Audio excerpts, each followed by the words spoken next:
Assalamualaikum warahmatullahi wabarakatuh. Aduh, luar biasa malam hari ini. Areta sini dulu nak. Waduh, kita sudah terhanyut menikmati permainan harpanya.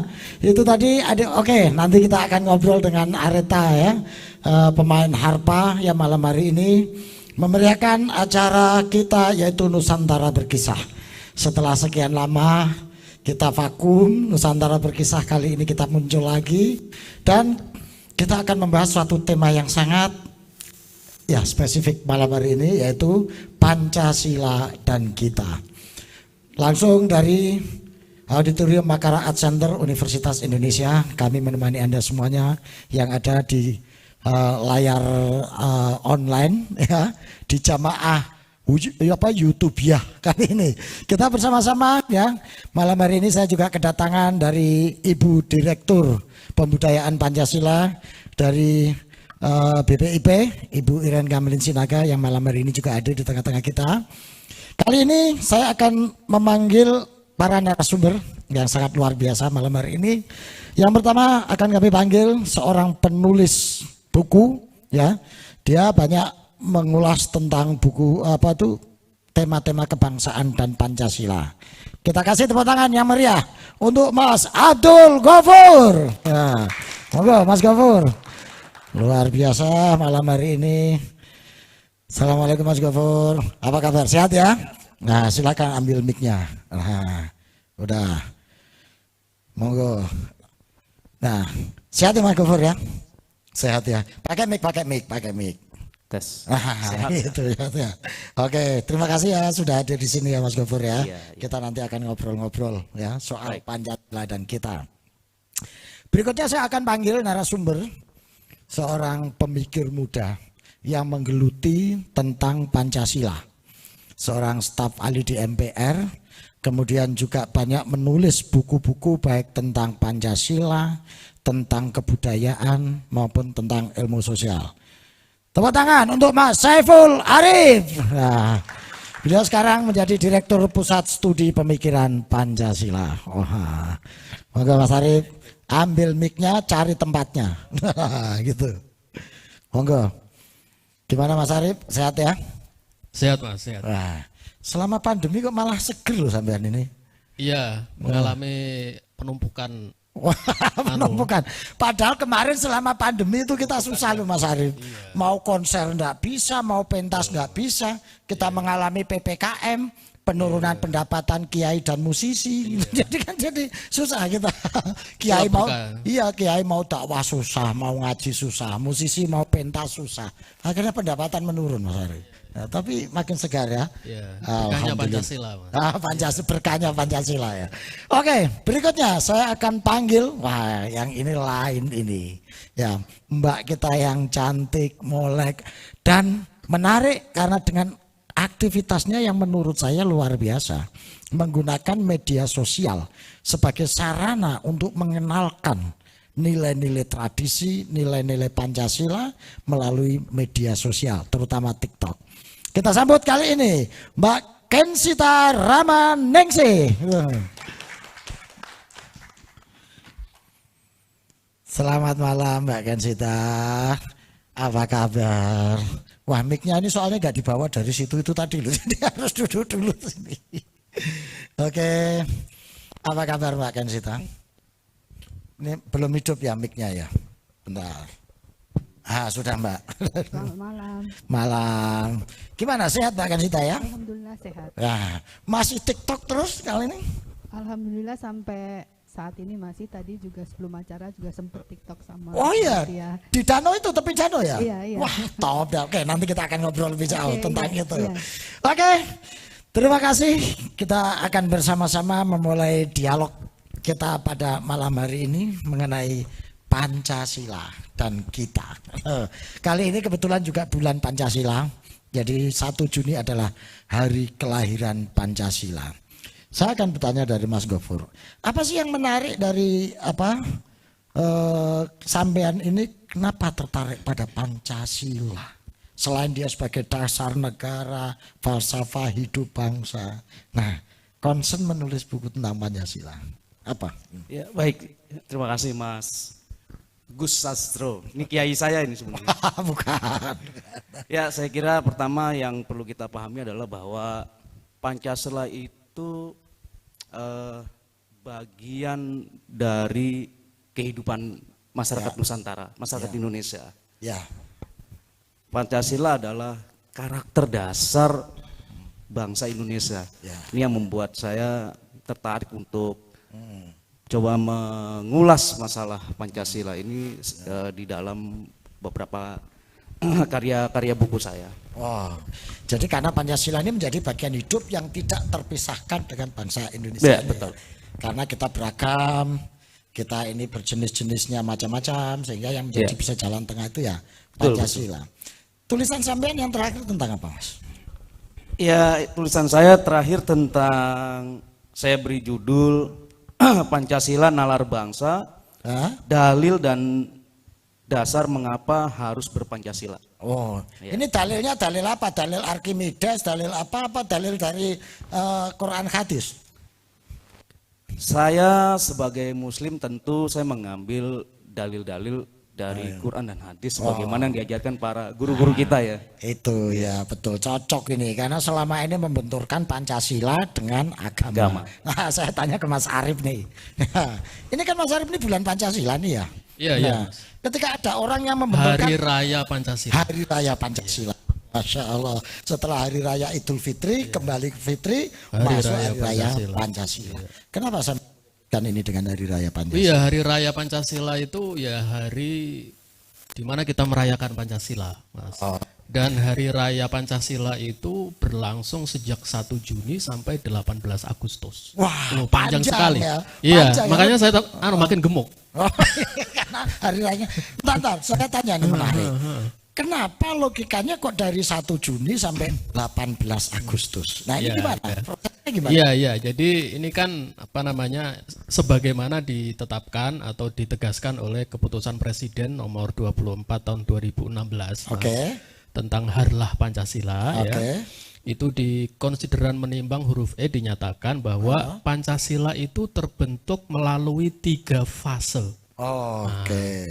Yang pertama fase kelahiran. Jadi seperti manusia yang mengalami kelahiran. Nah, lahirnya itu tanggal 1 Juni 1945 melalui pidato Bung Karno di depan sidang BPUPK.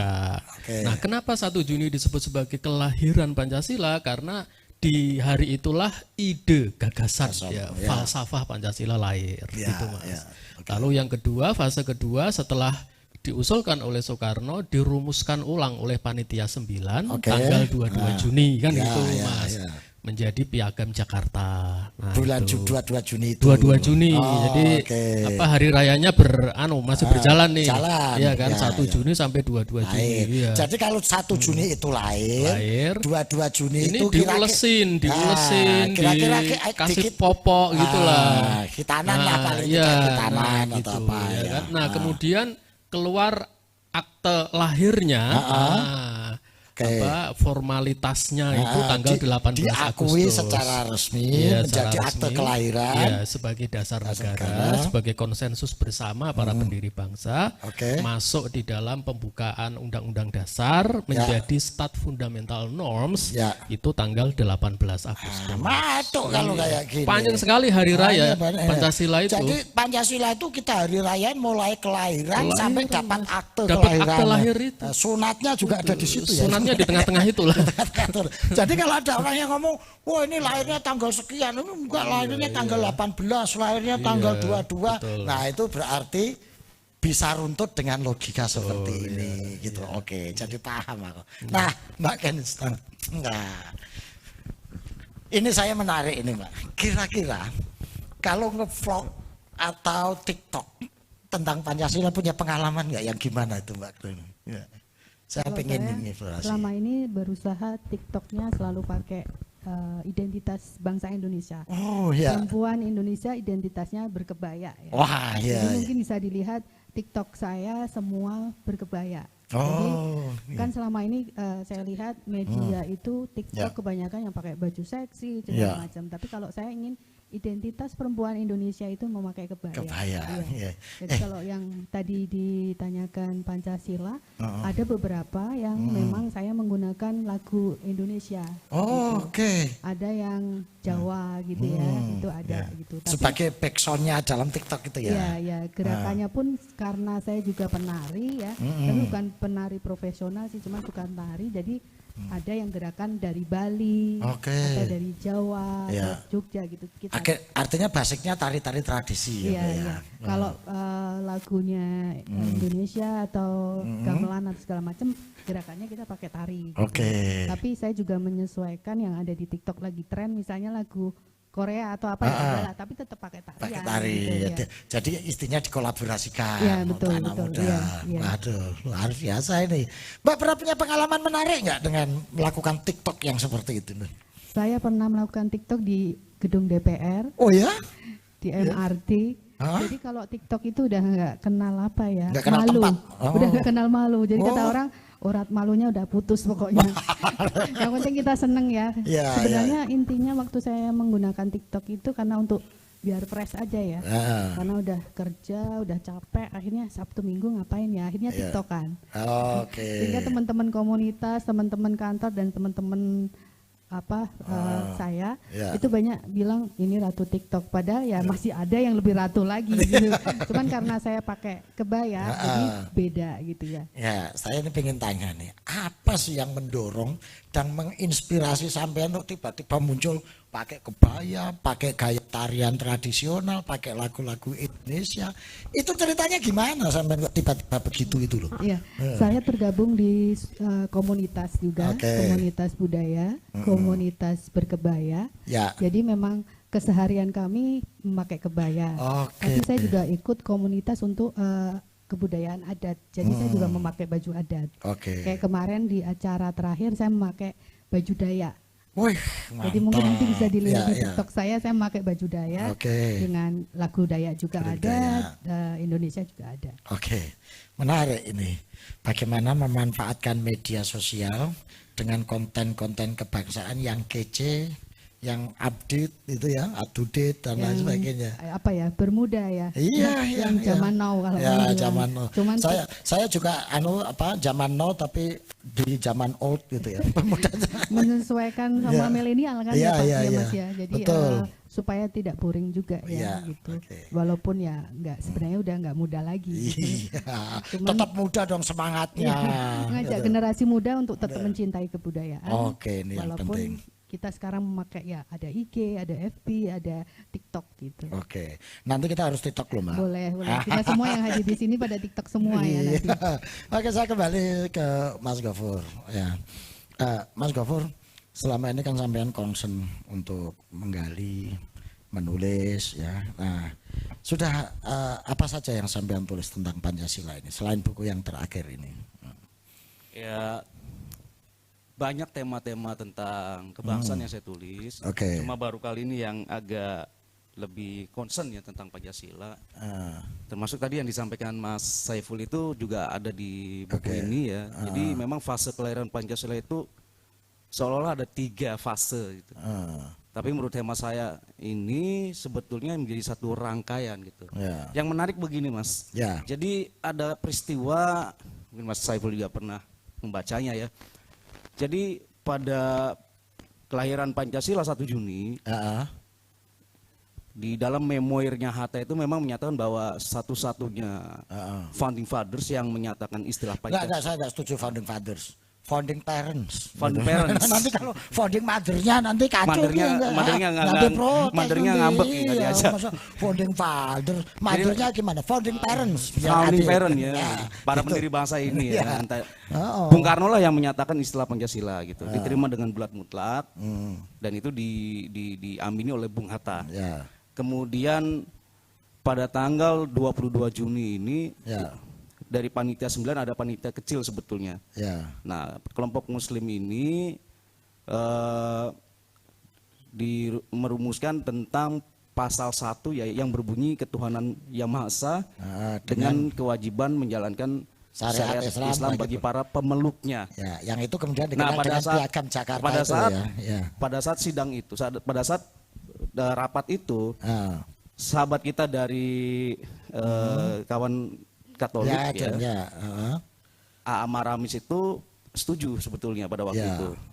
Nah, begitu mau setelah kemerdekaan tanggal 17, lalu kemudian akan penetapan undang-undang dasarnya tanggal 18, sore hari Bung Hatta ditelepon oleh ajudan dari Laksana Meda bahwa sahabat-sahabat kita yang berbeda agama ini tidak menyetujui redaksi yang embel-embel tentang menjalankan syariat Islam itu.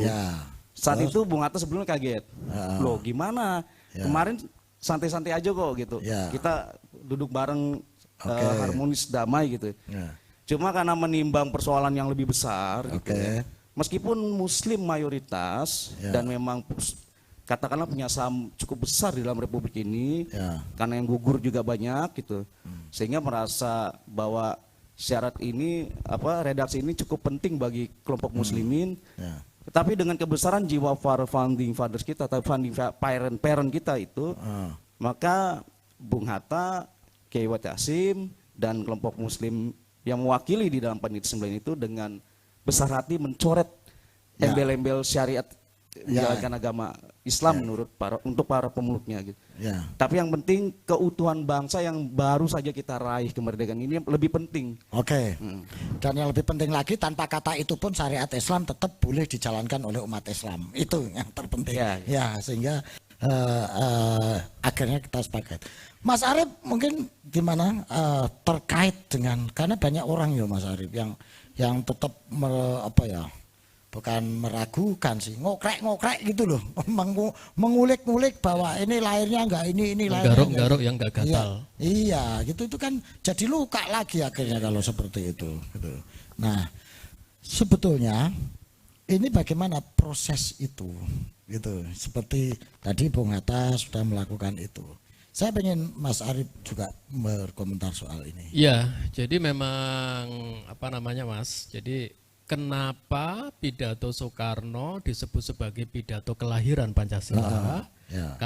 Karena pidato itulah yang ditetapkan oleh BPUPK sebagai bahan dasar perumusan dasar negara oleh Panitia 9. Gitu Mas. Jadi setelah Soekarno berpidato tuh, ya kan, lalu BPUPKI langsung ketok palu nih, memutuskan bahwa pidato ini yang menjadi bahan utama perumusan dasar negara. Nah, oleh karena itu dibentuklah panitia kecil yang awalnya 8 orang, lalu kemudian menjadi 9 orang, jadilah panitia 9 itu. Gitu kan, kemudian menjadi Piagam Jakarta. Nah, Soekarno itu selain mengusulkan Pancasila, itu beliau kan sebagai ketua panitia 9, kan gitu kan Mas, yang memimpin proses revisi pidatonya menjadi dasar negara. Nah, lalu pertanyaannya adalah apa yang direvisi oleh panitia 9 kan gitu kan? Nah, yang direvisi itu, nah ini menurut kesaksian Ki Hajar Dewantoro Mas. Nah, Ki Hajar Dewantoro ini selain Bapak Pendidikan Nasional, beliau juga anggota BPUPKI kan. Nah, itu beliau memberikan kesaksian bahwa yang direvisi oleh Panitia 9 yang diketuai Soekarno hanyalah bentuk dari Pancasila. Oh, susunannya. Iya, susunannya gitu, bentuknya. Sedangkan isinya tidak diubah sama sekali. Jadi casing formatnya aja, substansinya jadi sistematikanya itu, Mas. Makanya kan Ki Hajar pernah menyampaikan pertanyaan, kenapa kok tidak ada sila kebudayaan? Gitu. Kenapa kok tidak ada sila kemerdekaan? Gitu. Kenapa kok sila-silanya kok kebangsaan, kemanusiaan sampai ketuhanan itu? Iya, gitu. Kenapa? Kata Ki Hajar, ya karena memang itulah gagasan yang disampaikan oleh pencipta Pancasila. Gitu. Siapa itu? Ya Soekarno itu.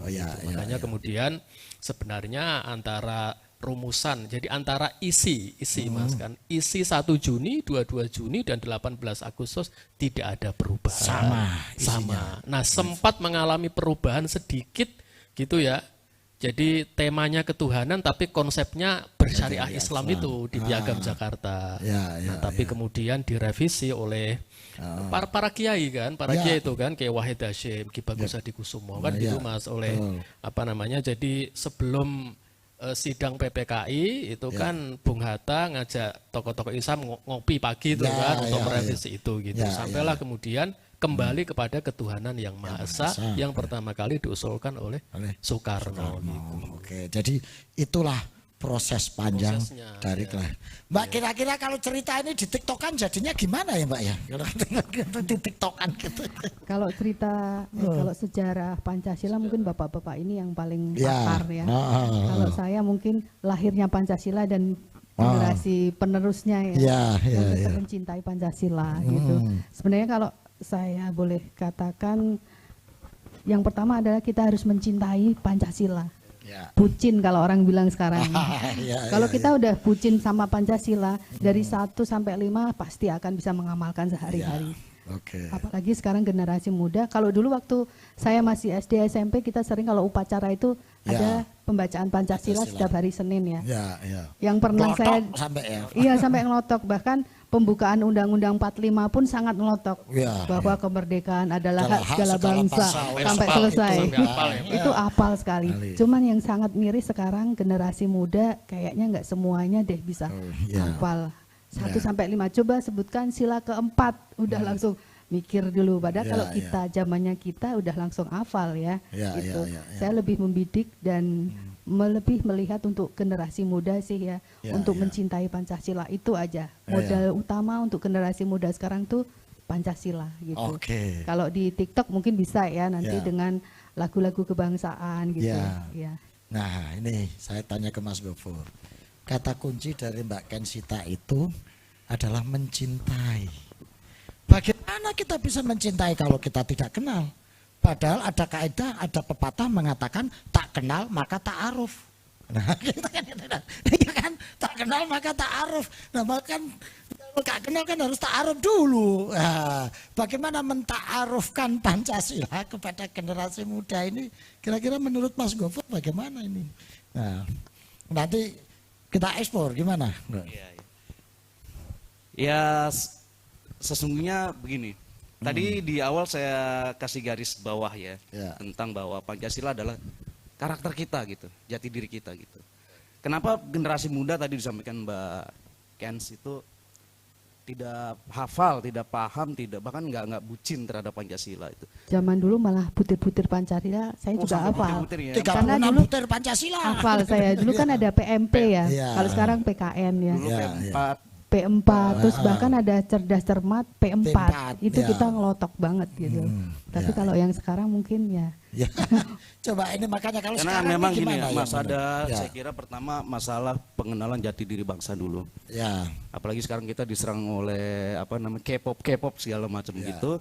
Kemudian secara kelembagaan saya kira. Karena memang di pendidikan kita hari ini tidak seperti yang disampaikan Mbak Ken dulu, kita diajarkan, dikenalkan, kemudian kita menghafalnya, dan kita dianjurkan untuk melaksanakan pengamalan Pancasila itu.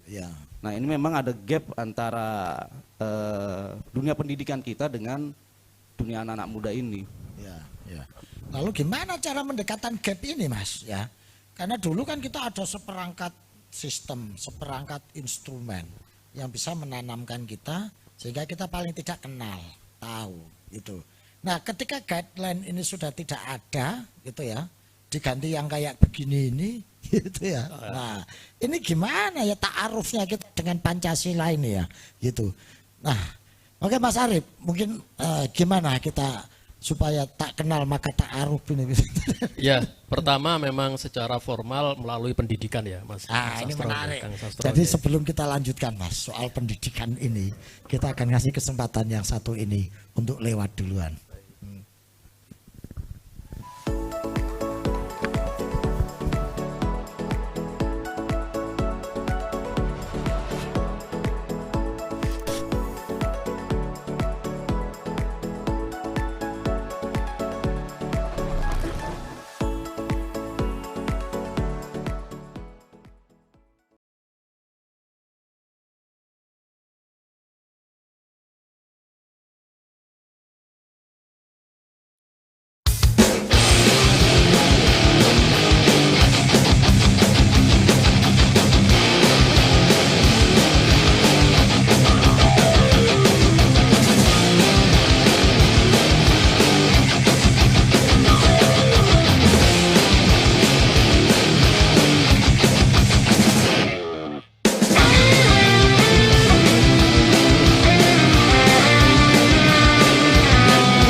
Tentang Karl Marx misalkan, tapi dengan versi kartun gitu, sehingga lebih mudah dicerna gitu ya. Seperti tokoh-tokoh bangsa kita ini diperkenalkan melalui cara dikartunkan begitu, misalkan begitu. Nah ini salah satu ya, salah satu ya gitu. Oke, saya melanjutkan Mas Arif tadi kepotong itu soal pendidikan itu loh. Nah, gimana pendidikan yang efektif, akurat, tokcer lah kira-kira untuk menanamkan Pancasila ini? Ya, pertama tentu memang pendidikan formal itu tetap harus dihidupkan kembali, Mas Astro, dan sekarang akan dihidupkan kan berdasarkan PP nomor 4 tahun 2022 ini. Jadi semua jenjang pendidikan mulai PAUD sampai PT dihidupkan kembali itu. Mapel Pancasila atau matkul Pancasila itu yang pertama. Tapi nggak cukup, Mas. Pendekatan formal itu nggak cukup kan gitu kan. Jadi harus ada pendidikan informal gitu kan ya. Pendidikan informal itu ya seperti yang dilakukan oleh Mbak Kenzi, oleh Mas Gofur gitu ya, literasi Pancasila melalui seni budaya. Seni budaya itu satu pendekatan yang sangat efektif. Dan salah satu tekniknya misalnya ya kita menghidupkan kembali gairah akan keindonesiaan gitu, Mas, akan keindonesiaan. Jadi seperti yang disampaikan oleh adik tadi, pemain harpa tadi itu kan pemahaman mereka terhadap Pancasila itu ya Pancasila adalah tenun yang merajut perbedaan kita kan gitu kan. Nah itu gimana caranya itu dihadirkan melalui karya seni gitu ya, sehingga menyentuh sisi afektif dari anak-anak milenial, itulah yang efektif. Jadi misalnya nggak perlu juga sarwa Pancasila, serba Pancasila nggak perlu. Kata Pancasila nggak perlu diucapkan. Yang penting isinya itu loh. Rasanya itu loh. Rasanya. Ada dalam setiap ada gitu, dan itu banyak sekali. Ini temanya banyak sekali. Kan gitu kan. Misalnya merayakan keragaman atau mencintai Indonesia. Indonesia saja kalau kita kemudian bisa menghadirkan rasa cinta kepada Indonesia, itu sama dengan cinta kepada Pancasila gitu. Jadi gini, saya ingin bertanya nih, ada orang yang ngomong nih Mas Arif, Pancasila ini sudah surplus kata-kata minus keteladanan. Ya, sehingga ketika orang itu ngomong bicara soal sudah banyak itu. Nah, lalu bagaimana upaya menghadirkan Pancasila secara nyata? Meskipun tidak diucapkan, tidak dibunyikan, tidak ditekskan, tapi orang merasa bahwa itu Pancasila. Bagaimana dengan pemikiran strategi Pancasila ini dihadirkan secara nyata?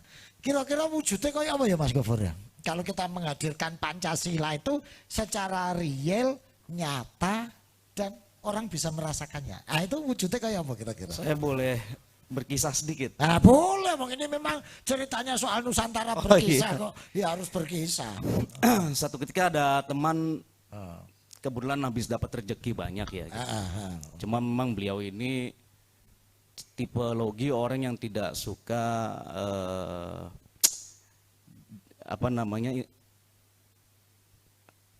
itu internet lah ya. Oh, enggak suka medsos lah. Pokoknya enggak suka dengan dalam tanda kutip yang berbau kapitalisme. Sehingga dia datang ke sebuah mall mewah di Jakarta, ingin makan. Gitu. Bawa uang banyak sebetulnya. Tapi dia enggak suka kapitalis, makannya di mall ini. Aneh ini. Terus? Karena makanan Nusantara di situ. Oh, ada makanan Nusantara. Nah, sudah menjadi protapnya mall bahwa kalau mau makan di situ harus punya deposit. Maka mau nggak mau dia harus buat kartu. Di situ akhirnya dia coba lobby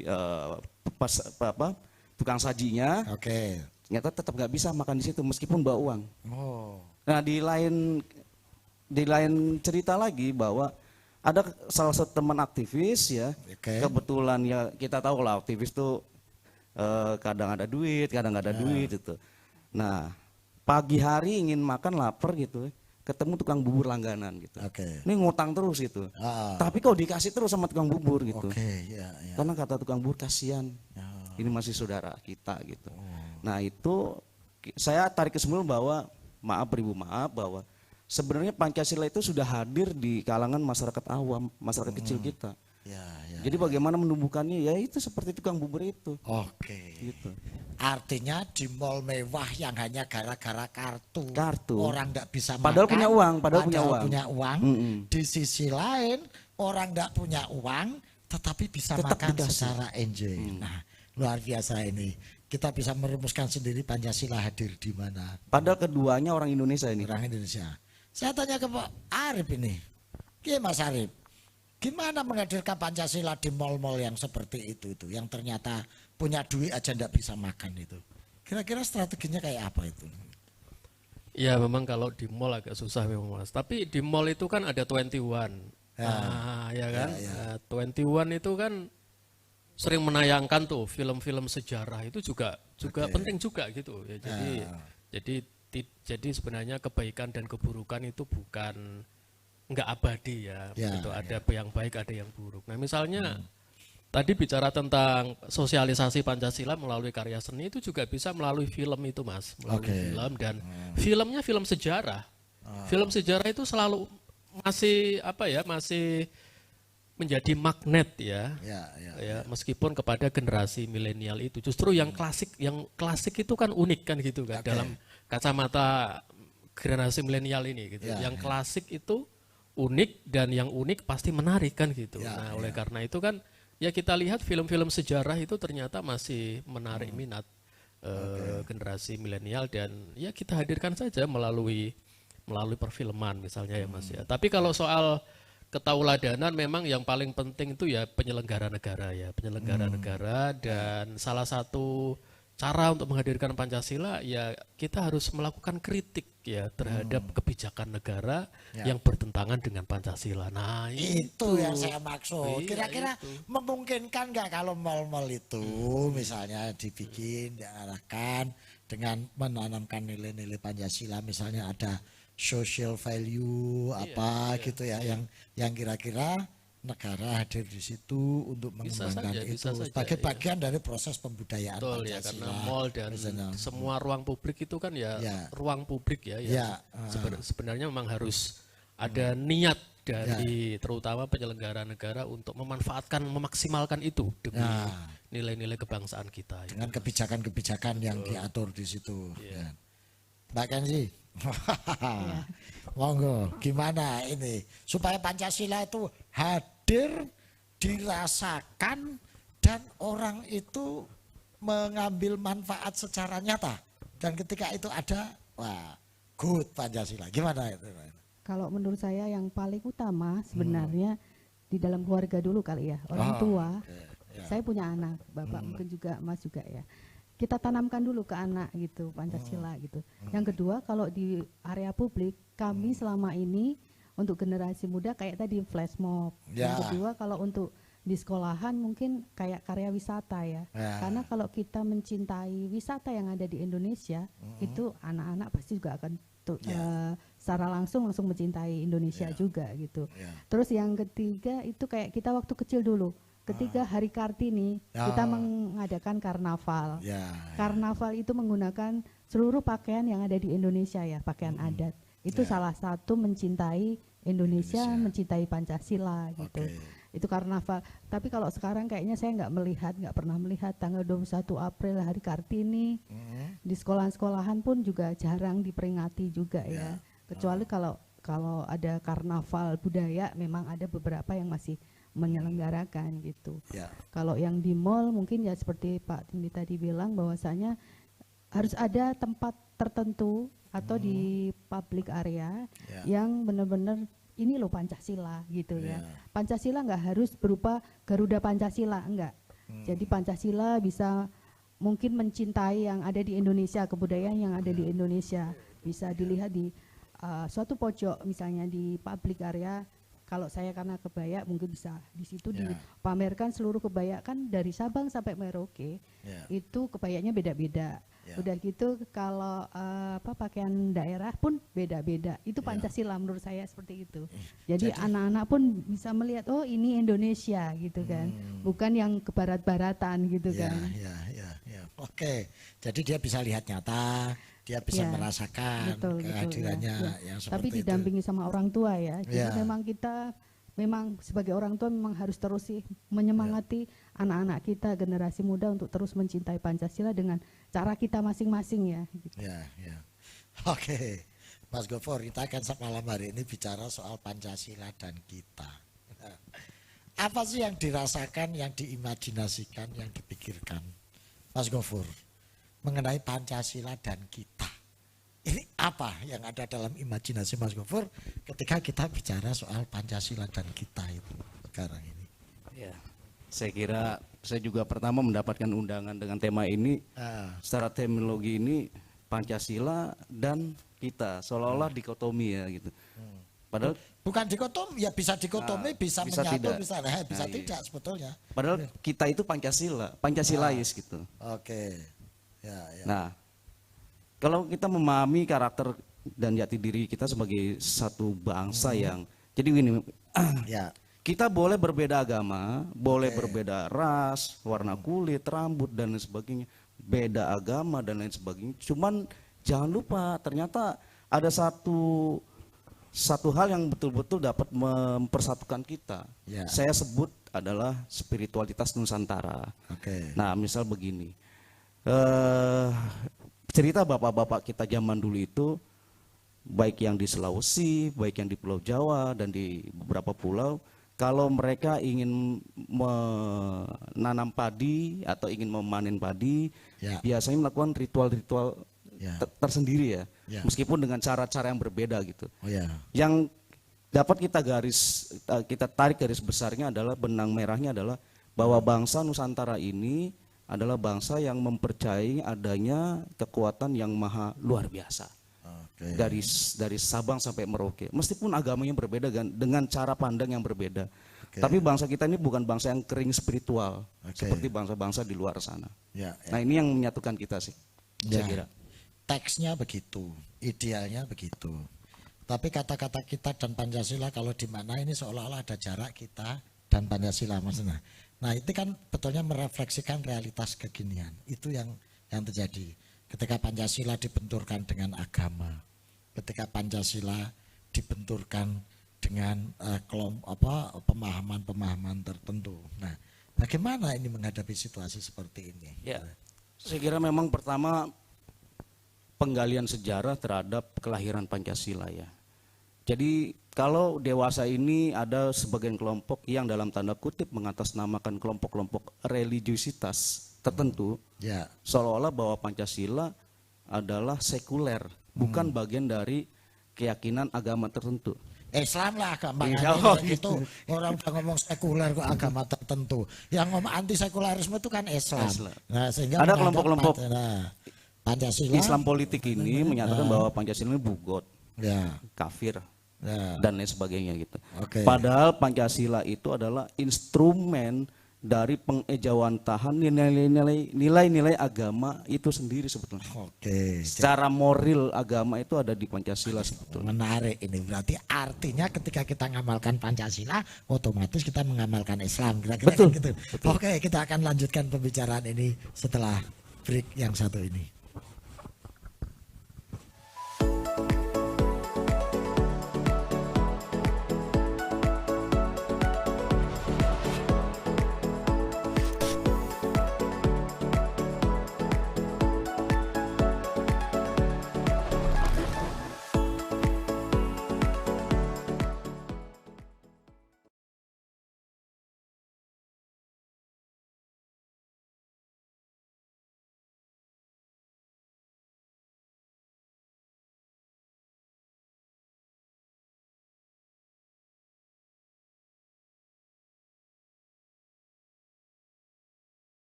sebagai Menteri Negara dan Wakil Menteri Negara Kabinet Indonesia Maju.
Baik, para YouTuber yang dan yang ada di studio pada malam hari ini, kita akan melanjutkan dialog kita. Dan kita sudah kehadiran sekelompok anak muda ya dari Tunas Muda Gus Durian. Hai, selamat malam. Gimana, sudah siap untuk menghibur kita malam hari ini? Dekat mic. Ya. Oh, insya Allah siap ya. Nah, ini berapa lagu yang sudah disiapkan ini? Kurang lebih 2 lagu. 2 lagu, ya. 1 album gitu loh. Asik ya. Nanti kita akan mendengarkan, tapi kita ngobrol-ngobrol dulu ya. Standby di situ, jangan kemana-mana ya.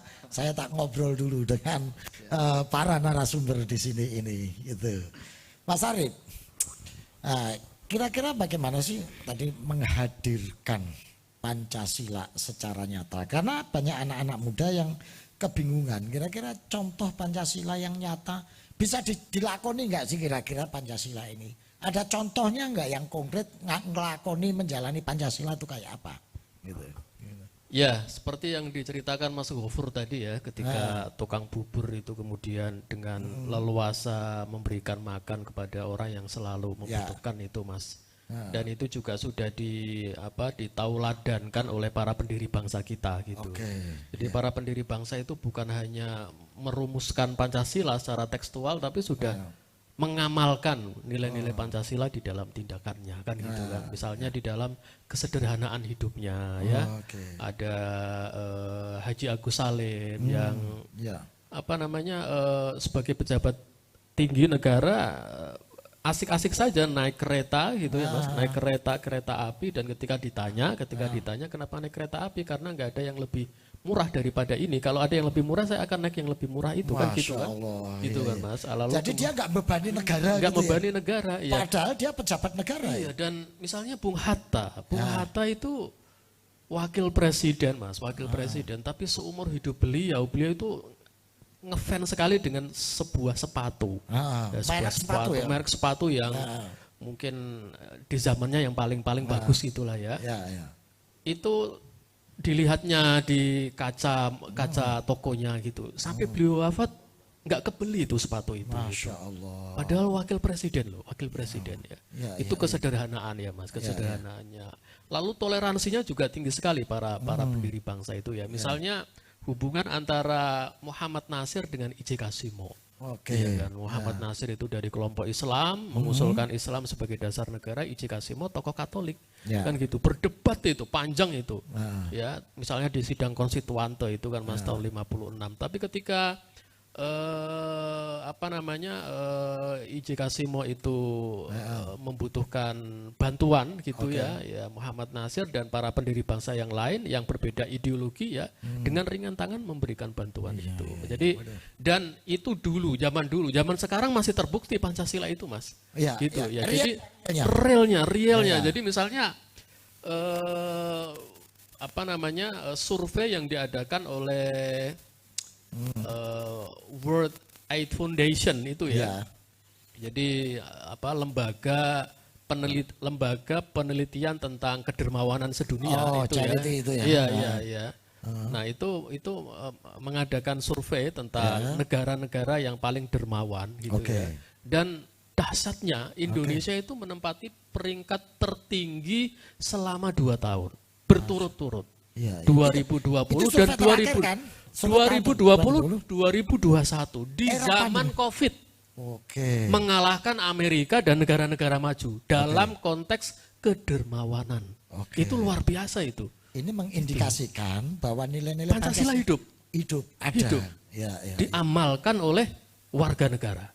Itu dahsyat sekali itu. Gitu. Jadi kita jangan pesimis, Jadi meskipun misalnya selama beberapa tahun nggak ada pendidikan Pancasila, nggak ada BP 7 ya, baru sekarang ada BPIP gitu ya. Sebenarnya Pancasila sebagai well unsung, ya kata Bung Karno ya kan, sebagai pandangan hidup. Itu tetap hidup itu dari dulu sampai sekarang itu. Ini itu yang menarik. Sayangnya terutama di masyarakat kecil. Itu. Nah, penyelenggara negara masih punya PR. Jadi soalnya saya itu juga bingung loh Mas Arif ya. Ketika ditanya anak-anak muda itu, Maaf ini ya, apa sih yang kita banggakan itu sekarang ini kok di koran, di medsos, di TV-TV kok yang keluar soal korupsi lah, soal apa itu perpecahan. Padahal di bawah ini tetap ada ya bahwa COVID ini ternyata di masyarakat masih menimbulkan gotong royong. Bawah itu maksudnya juga bukan kelas menengah ke bawah, kelas menengah ke atas itu juga yang terdidik itu ya bagian dari yang tadi, yang dermawan itu dermawan ya betul. Gitu. Nah ini berarti menarik. Optimis Mbak kita. Nah ini bagaimana mentiktokan ini loh Mbak, kira-kira ternyata kan Pancasila ini tidak seperti yang kekhawatiran kita ya Mas ya, meskipun di sisi kiri dihantam oleh liberalisme, di sisi kanan dihantam oleh puritanisme agama, tapi benih-benih spirit ini tetap muncul ketika kita menghadapi suatu persoalan yang besar. Ini ternyata ya masyarakat kita tumbuh kesadaran saling membantu, saling menolong dan lain sebagainya. Ini gimana Mbak ini? Kalau melalui media memang waktu COVID, memang COVID kan kita nggak bisa bertemu ya, jadi semua pakai sosial media, IG, YouTube, TikTok dan FB ya. Jadi jari kita itu sekali pencet udah semua pasti akan kesebar tuh semuanya gitu kan ya. Terutama kalau hal yang negatif biasanya satu pencet aja langsung WhatsApp tuh udah langsung cepet sekali ya. Nah menurut saya kalau untuk khususnya generasi muda biasanya karena sekarang COVID udah menurun, kita kebudayaan dari sisi kebudayaan tuh ini Mas menggerakkan generasi muda, misalnya kayak saya memakai kain ya, naik MRT, naik kereta api gitu pakai kebaya dan kain. Jadi gini, Indonesia itu kaya dengan kebudayaan, nggak hanya tarian, tapi ada adat istiadat, ada bahasa pun juga beda-beda kan ya, tapi tetap Indonesia gitu. Jadi kalau untuk generasi muda biasanya kita di jalan-jalan gitu, kita mengindonesiakan kita sendiri. Perempuan Indonesia itu seperti apa sih gitu kan. Kalau laki-laki pakai belangkon Mbak. Iya betul, seperti ini Indonesia banget kan ya. Pakai ukel juga Indonesia gitu kan, pakai batik Indonesia. Itu menurut saya udah Indonesia, udah Pancasila, udah Indonesia. Gitu. Tanpa harus gembar-gembor Pancasila. Tapi kalau kita nggak korupsi, nggak menindas, nggak dolim, itu otomatis sudah Pancasila. Sudah Pancasila. Seperti pengalaman saya di MRT, naik MRT pakai batik atau pakai kebaya, pasti minta foto. Wah, ini Indonesia banget saya gitu kan. Jadi seolah-olah bule-bule ya, turis gitu, pada minta foto. Perasaan saya hanya pakai kebaya ya, tapi bagi mereka sesuatu banget gitu kan.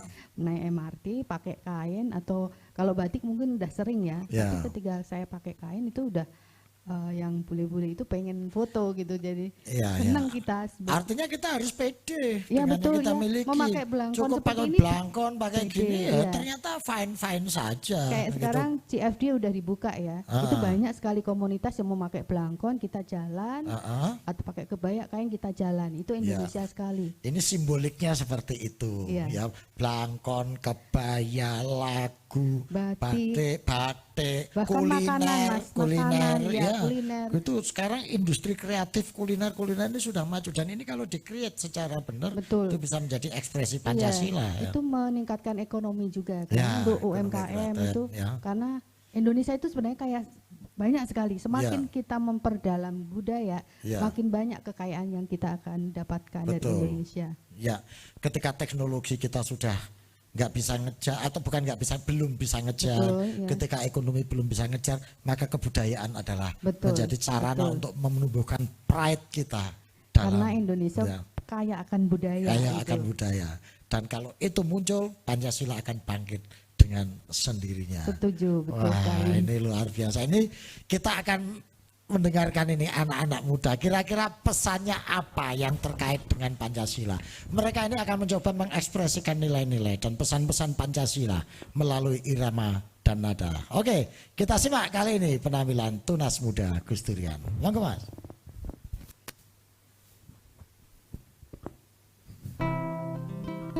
Lagu ini kami serap terinspirasi dari nilai-nilai para tokoh bangsa, Soekarno, Gus Dur, karena kami sadar lagu ini kami tuangkan ke lirik berangkat dari lahirnya Indonesia berdasarkan atas dasar perbedaan dan keberagaman.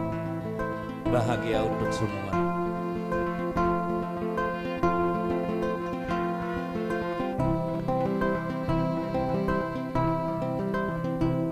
Jangan kau simpan tanyakan kenapa daun yang berguguran di kala senja, sebab menua muda pun tiada mengapa. Jangan kau sembunyikan sedih dan luka, mata berkaca, arti rasa berkata, sebab Tuhan tahu siapa dan kenapa. Yakinlah, antarkan dengan doa, lambungkan ke langit hingga Tuhan menyapa. Berupa luka atau tentang bahagia, manusia tahu baik, Tuhan yang tahu kebutuhannya.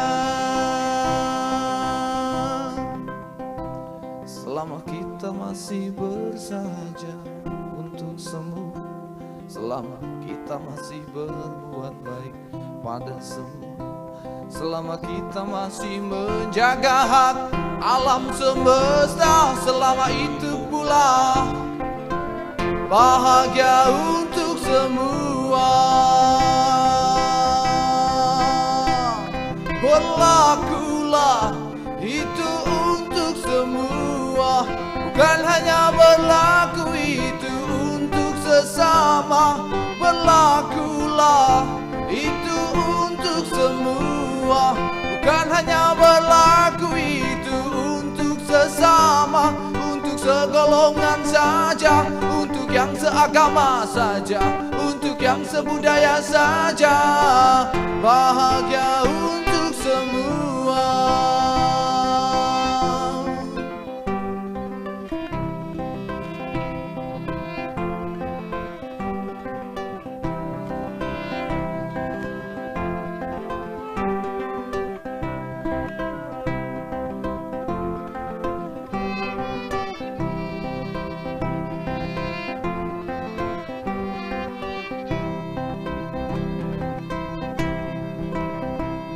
Yakinlah, antarkan dengan doa, lambungkan ke langit hingga Tuhan menyapa.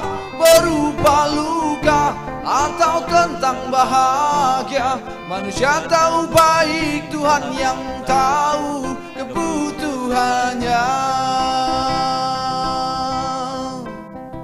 Selama kita masih bersahaja untuk semua, selama kita masih berbuat baik pada semua, selama kita masih menjaga hak alam semesta, selama itu pula bahagia untuk semua.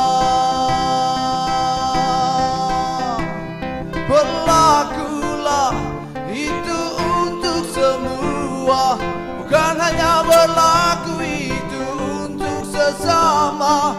Berlakulah itu untuk semua, bukan hanya berlaku itu untuk sesama. Untuk segolongan saja, untuk yang seagama saja, untuk yang sebudaya saja. Bahagia untuk semua, bahagia untuk semua, bahagia untuk semua.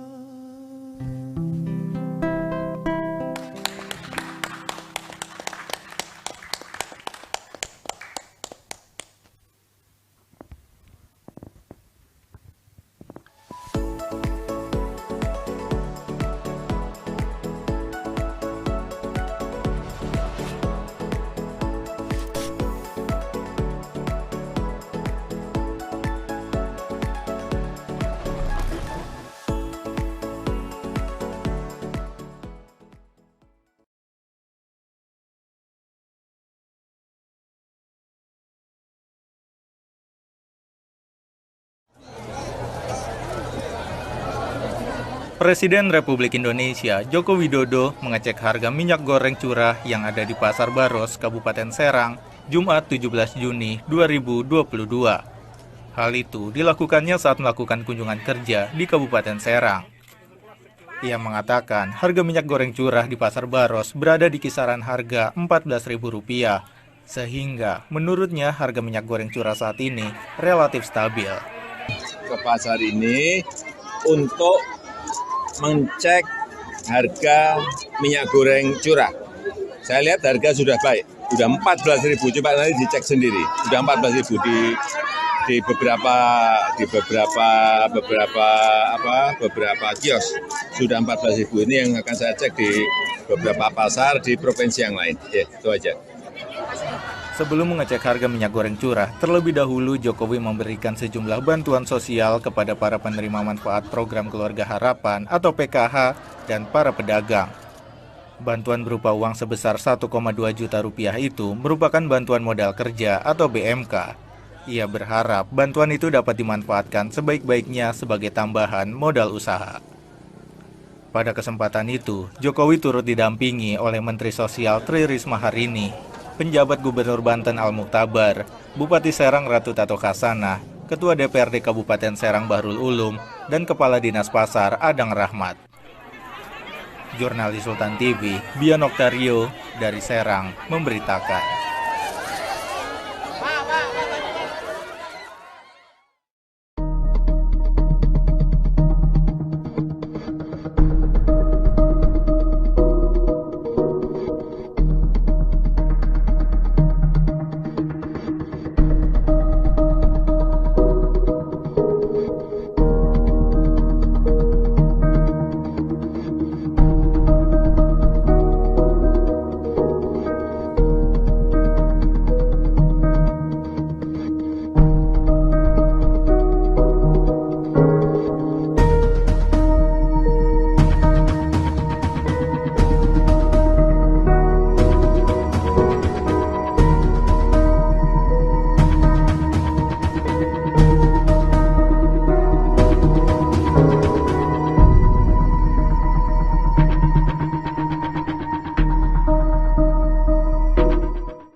Baik para pemirsa, masih bersama kami di acara Nusantara Berkisah. Waduh, keren sekali, lagunya sangat inspiratif ya. Bahagia untuk semua ya. Bahagia untuk semua. Bukan untuk golongan tertentu saja ya. Betul. Bukan yang kaya saja, yang miskin juga berhak bahagia. Harus ya. Semuanya. Wah, harus semuanya. Oke, keren, luar biasa. Ini pesan ini sangat dalam dan sangat Pancasilais. Ini bisa menjadi sarana untuk penanaman dan pembudayaan Pancasila. Dan kebetulan malam hari ini hadir di tengah-tengah kita Ibu Direktur Pembudayaan Pancasila BPIP, yaitu Ibu Iren Kamilin Sinaga. Kita kasih tepuk tangan untuk Bu Iren. Luar biasa. Selamat malam Ibu. Selamat malam guru saya. Waduh, guru rawat kali ya. Apa kabar Bu? Baik, puji Tuhan. Alhamdulillah. Ini tadi sudah ngomong panjang lebar kali tinggi soal apa ya, pembudayaan Pancasila dan gimana Ibu? Gitu. Ini Gong 2022. Oh ini bukan gong tapi kendang Bu. Gimana Bu terkait dengan pembudayaan Pancasila ini? Baik, karena saya diminta bicara melalui BPIP, izinkan Mas Sastro BPIP angkat tangan. Dengan jangan angkat tangan Bu, itu angkat tangan tuh menyerah. angkat jempol. Ya, angkat jempol untuk Makara Art Center Universitas Indonesia ini. Yang melakukan ruang perjumpaan oleh pelaku-pelaku Pancasila. Inilah pelaksana pembudaya ideologi Pancasila ini. Sehingga kami memang harus berterima kasih. Kemudian kalau Mas Sastro tadi menanyakan bagaimana sih pembudayaan ideologi Pancasila pada saat ini. Sebenarnya kita tahu semua kalau yang merintis BPIP ini dari awal adalah Mas Sastro. Bukan, ngawur ini pemutar balikan sejarah. Saya cuma pernah aktif di situ gitu dari awal-awal dulu gitu. Tapi ketika saya mendengar perbincangan ini di dalam hati saya ingin selalu mengatakan bahwa ketika Indonesia merdeka 17 Agustus. Kemudian dalam alinea keempat dinyatakan bahwa untuk membentuk pemerintahan Indonesia yang berkedaulatan dan berdasarkan atas ketuhanan, maka setiap orang Indonesia yang lahir sudah punya dan menempel lahir di dalam batinnya ketuhanan yang Maha Esa sampai keadilan sosial bagi seluruh rakyat Indonesia. Sehingga ketika hari lahir Pancasila atau bulan Pancasila dirayakan setiap 1 Juni sampai 18 Agustus. Namun hatinya Pancasila itu harus sudah ada sejak manusia Indonesia itu dilahirkan di tanah Indonesia. Jadi sudah built-in ya Bu ya. Jadi sudah built-in tinggal mengeksplorasi, menggali, mengaktualisasikan gitu ya. Ini enaknya ini BPIP kerjasama sama MAC ya supaya pembudayaan ini bisa lumintu terus gitu ya. Jadi anak-anak muda ini kan wah kalau nggak ada gini nggak tampil loh Bu dia. Ini kan pembudayaan yang paling efektif ini. Kira-kira harapannya Ibu gimana terhadap yang muda-muda ini yang berkreasi begini untuk pembudayaan Pancasila ini? Ini kan tidak ini kan tidak sesuatu yang terjadi begitu saja. Pastinya semesta mendukung ya Mas Sastro ya. Semesta mendukung. Ini saya sudah dipertemukan dengan Mbak Kensita yang ayu dan inovatifnya luar biasa. Wah, top, keren lagi. Kemudian ngelihat Sarung dan vokalis dan yang main biolanya, main saksofonnya tadi lupa loh sama saya tuh. Belum pernah ketemu kali ya. Yang mempesona, ini BPIP akan rugi kalau nggak langsung, yuk kapan kita kolaborasi. Tadi juga Mbak Areta itu luar biasa, anak muda punya talenta, main harpa. Nah itu lagunya aja lagu-lagu nasional gimana gitu. Jadi artinya apa? Pembudayaan Pancasila harus mencakup, meliputi dan melibatkan seluruh segmen ini ya Bu ya. Terima kasih sudah hadir malam ini Bu. Waduh, menemani kita jadi semangat ya ada Bu Direktur ya. Wah, jadi sekarang saya ke Mas Arief ini. Mas Arief kan tadi bilang bahwa pendidikan itu bisa melalui seni. Gimana kalau Mas Arief malam hari ini baca puisi untuk kita? Oh, kenapa tidak Mas? Kenapa tidak dengan senang hati? Oke, teman-teman di ya. Oke. Boleh, Mas Arief mempersiapkan berdiri, kita mulai. Boleh berdiri? Oke, yuk musik.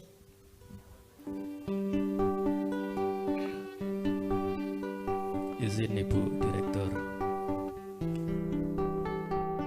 Diri ya. Oke.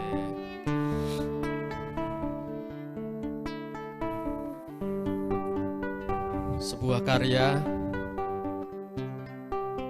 tentang sebuah lagu kebangsaan yang dilupakan.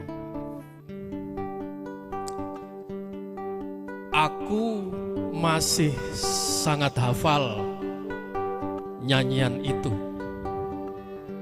Karya Kiai Haji Mustafa Bisri.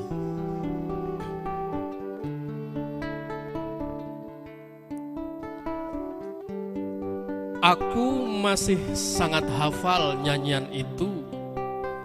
Nyanyian kesayangan dan hafalan kita bersama sejak kita di sekolah rakyat. Kita berebut lebih dulu menyanyikan ketika anak-anak disuruh menyanyi di depan kelas satu persatu. Aku masih ingat betapa kita gembira saat guru kita mengajak menyanyikan lagu itu bersama-sama. Sudah lama sekali pergaulan sudah tidak seakrab lagi. Masing-masing sudah terseret kepentingan sendiri atau tersihir pesona dunia. Dan kau kini entah di mana.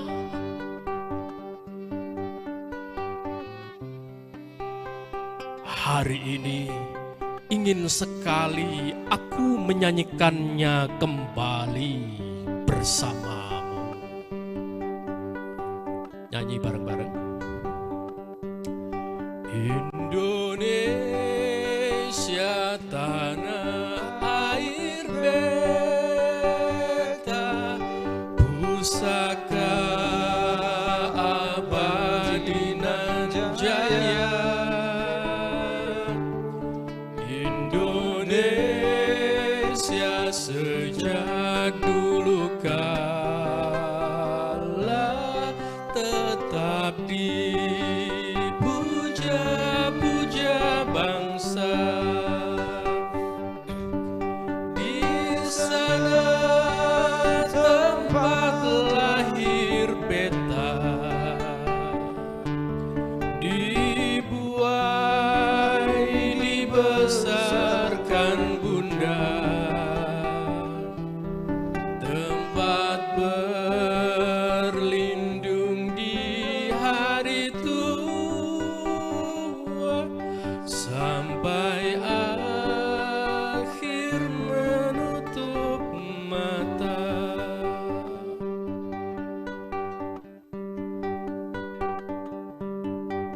Aku merindukan rasa haru dan iba di tengah kobaran kebencian dan dendam serta maraknya rasa tega. Hingga kini ada saja yang mengubah lirik lagu kesayangan kita itu dan menyanyikannya dengan nada sendu.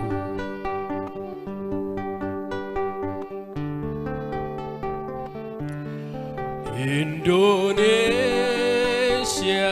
air mata kita, bahagia menjadi nestapa. Indonesia kini tiba-tiba selalu hina bangsa. Di sana banyak orang lupa, dibuai kepentingan dunia, tempat bertarung berebut kuasa sampai entah kapan akhirnya.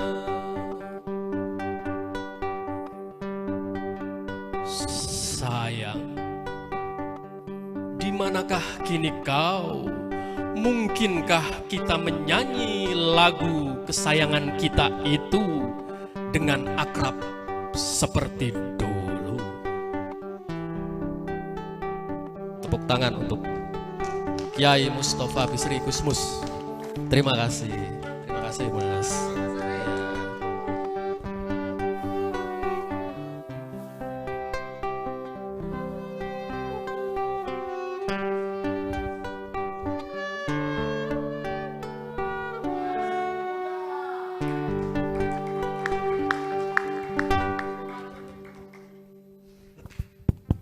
Ya Allah, Masya Allah, luar biasa. Mas Arif, satu kata, top Marco top malam hari ini.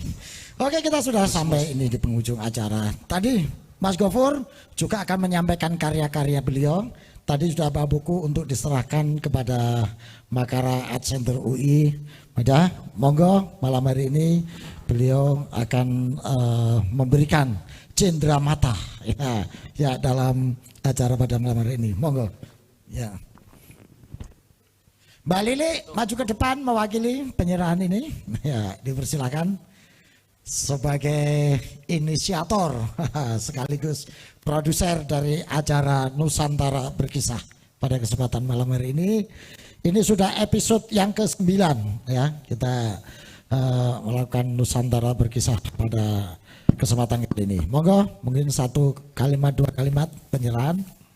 Ya, ini sebagai wujud sayang saya terhadap Pancasila, terhadap bangsa saya coba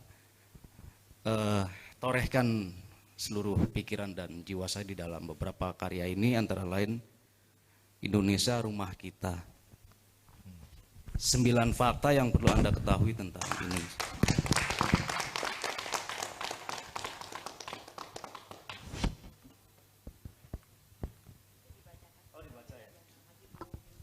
Kalau yang ini ideologi kaum fundamentalis, kritik terhadap kelompok-kelompok yang masih mendikotomi tentang Pancasila dan agama.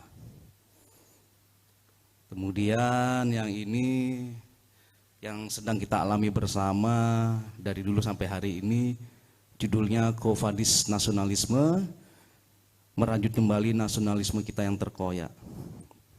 Kemudian ini yang terakhir ya. Oh, masih ada 2 lagi. Ironi demokrasi, menyibak tabir dan menggali makna tersembunyi demokrasi. Ini bicara tentang demokrasi ala Indonesia. Demokrasi yang menyelamatkan, yang mendamaikan. Terakhir tentang salah kelola sumber daya alam Indonesia. Kritik terhadap pengelolaan SDA rezim pasca kolonial.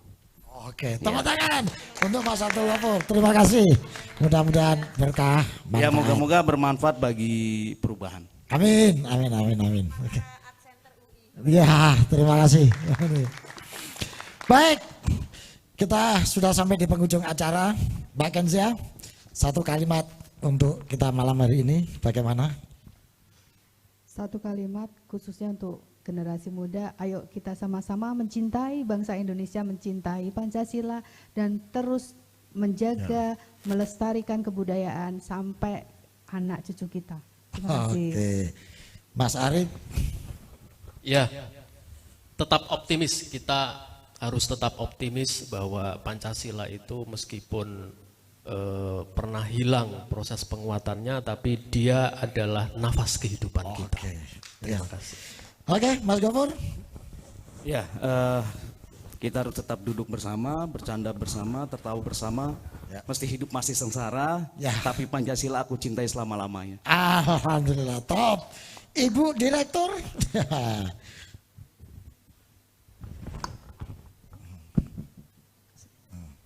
Anak muda sekalian, jangan pernah lelah mencintai Indonesia. Aduh. Tak pernah lelah mencinta. Ini jadi lagu ini nanti. Oke, sebelum kita menutup acara ini, kali ini kita akan bersama-sama mendengarkan kembali untayan nada pesan-pesan penuh emosi jiwa dari Tunas Muda Gus Durian.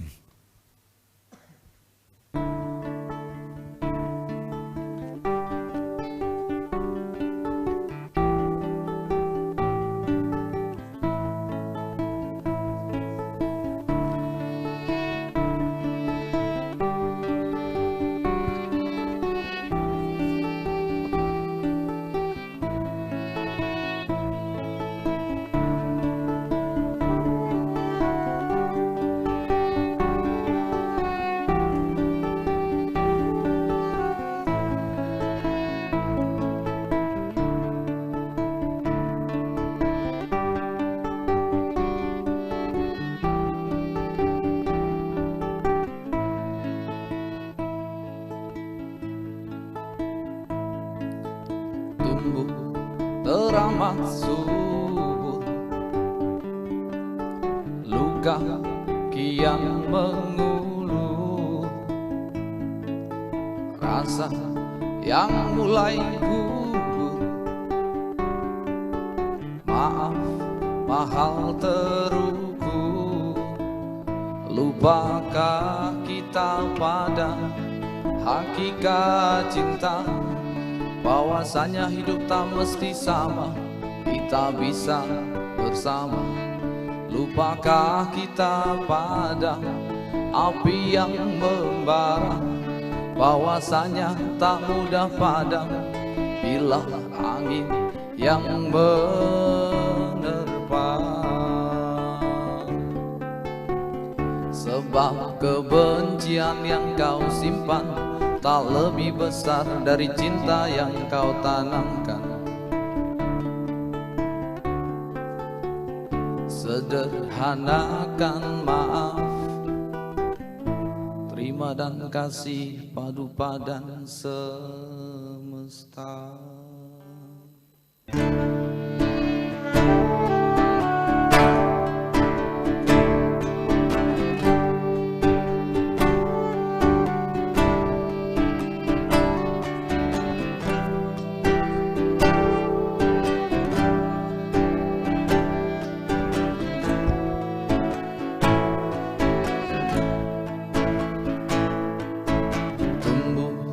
Teramat subur, luka kian menghulu, rasa yang mulai gugur, maaf mahal terukur.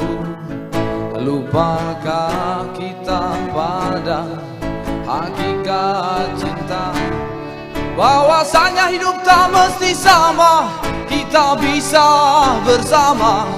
Lupakah kita pada api yang membara, bahwasanya tak mudah padam bila angin yang menerpa.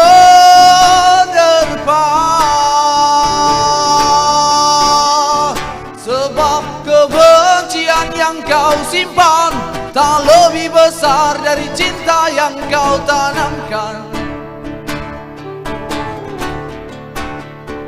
Sederhanakan maaf, terima dan kasih padu padan semesta.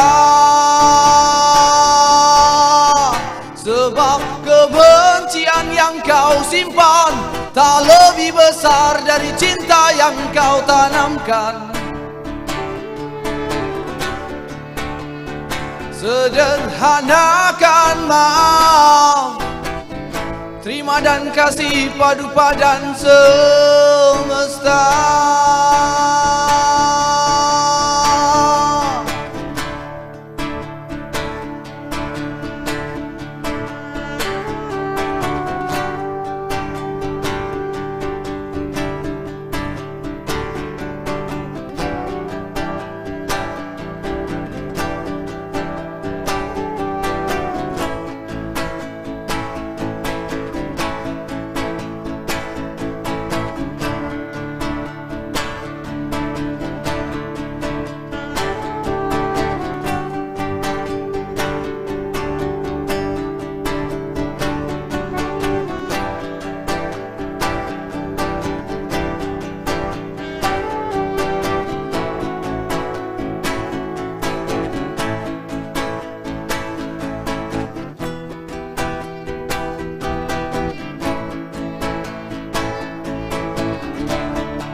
Daratan dengan lahar panasnya. Jika aku titipkan amarahku pada lautan, niscaya ia akan menghambungkan meleburkan daratan dengan kekuatan gelombangnya. Jika aku titipkan amarahku pada angin, niscaya ia akan memporak-porandakan daratan dengan kekuatan tiupan. Tapi percayalah, amarah sudah kutaklukkan sejak lahir. Dan hari ini aku hanya ingin menghembuskan kedamaian, kesejukan yang kutitip pada bulir-bulir embun.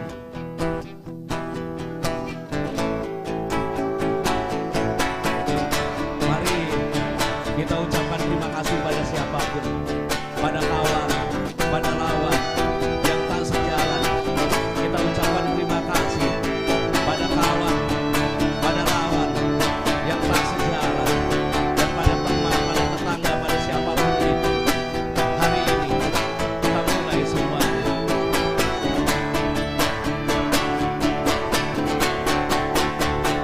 Terima kasih kawan, terima kasih lawan, terima kasih kau yang sempat tak sejalan. Terima kasih dan maafkanlah. Terima kasih kawan, terima kasih lawan, terima kasih kau yang sempat tak sejalan. Terima kasih dan maafkanlah. Sebab kebencian yang kau simpan tak lebih besar dari cinta yang kau tanamkan. Sederhanakan maaf, terima dan kasih padu badan semesta. Sebab kebencian yang kau simpan tak lebih besar dari cinta yang kau tanamkan. Sederhanakan maaf, terima dan kasih padu badan semesta.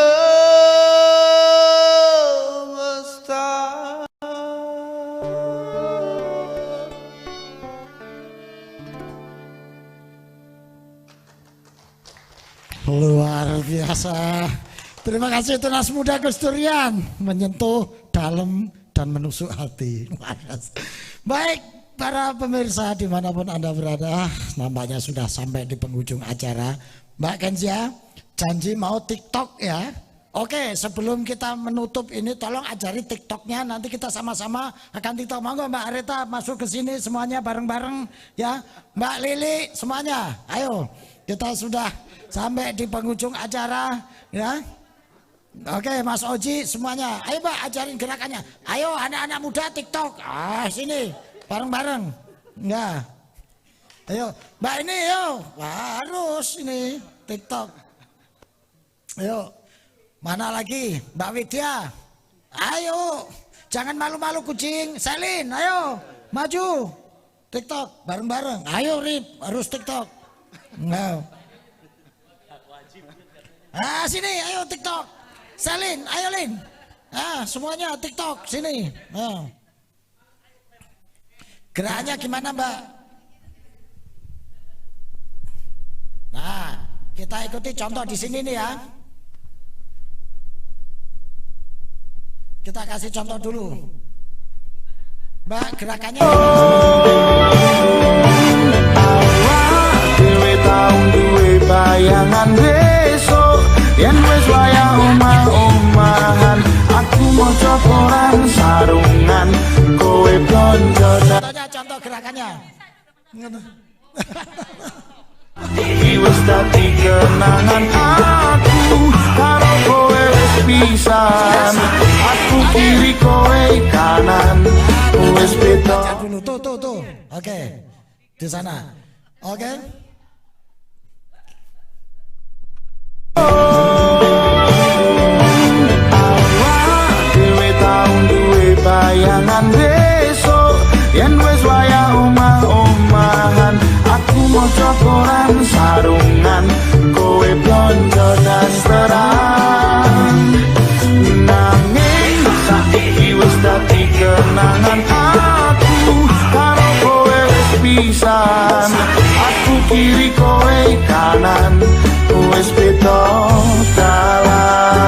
gini aja.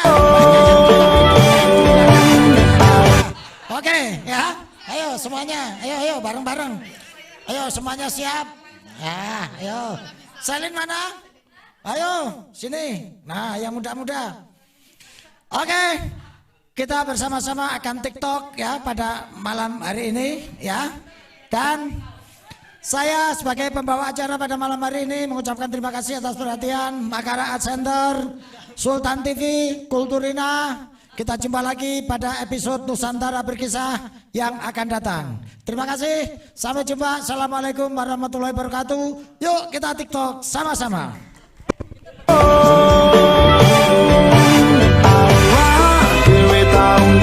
Bayangan besok yen wis wayah omah-omahan, aku maca koran sarungan, kowe blonjo dasteran.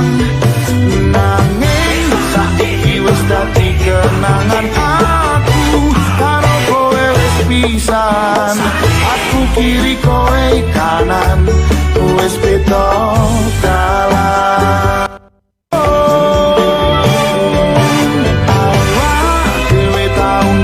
Bayangan besok yen wis wayah omah-omahan, aku maca koran sarungan, kowe blonjo dasteran. Nanging saiki wis dadi kenangan aku kiri kowe kanan, wis beda dalan.